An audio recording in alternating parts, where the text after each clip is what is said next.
পড়াশোনা করার সময় থেকেই তার মাটির প্রতি টান ছিল। পড়াশোনা শিখেই শিক্ষকতা করার সময়ও কৃষি কাজে যুক্ত ছিলেন।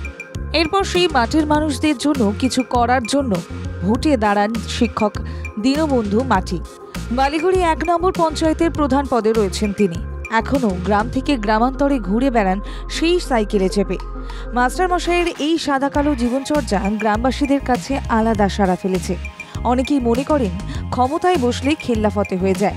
সব পেয়েছের মনোভাব ছেড়ে দীনবন্ধু মাটি মেঠো পথ ধরে গাঁয়ের মানুষদের পাড়ায় পাড়ায় পৌঁছে যান সাইকেলে করে। তার কাছে নেই কোনো দামি গাড়ি, নেই কোনো স্মার্টফোন।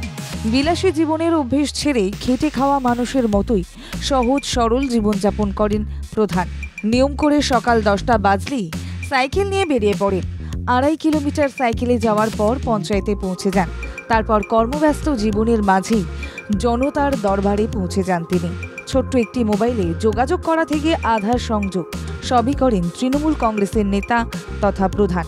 দেখুন, আমার আর্থিক অবস্থা খারাপ। আমি কোনো রকমের টিউশনি করি, লেখাপড়া শিখেছি। নিজে গরিব মানুষ, আমি বাহালতি দেখাবার মতন আমার নেই, আমার টাকা পয়সা নেই। আমি সাইকেল নিয়ে আসি এবং আপনাদেরকে দেখালাম আমার ছোট মোবাইল। আমি এই মোবাইলেতেই বর্তমানে কাজ করি। যেখানে যেখানে যা দেওয়ার আধার কার্ডের সংযোগ এই মোবাইলের মাধ্যমেই আছে। আমি এটাই ব্যবহার করি। বাম আমলের রাইটার্স বিল্ডিং অভিযানে তিনি সামিল হয়েছিলেন। মমতা বন্দ্যোপাধ্যায়ের ওপর লাঠিচার্জের প্রতিবাদ করেন তিনি। কংগ্রেস ভেঙে তৃণমূল কংগ্রেস তৈরি হলে তিনি সেই দলে সৈনিক হয়ে ওঠেন।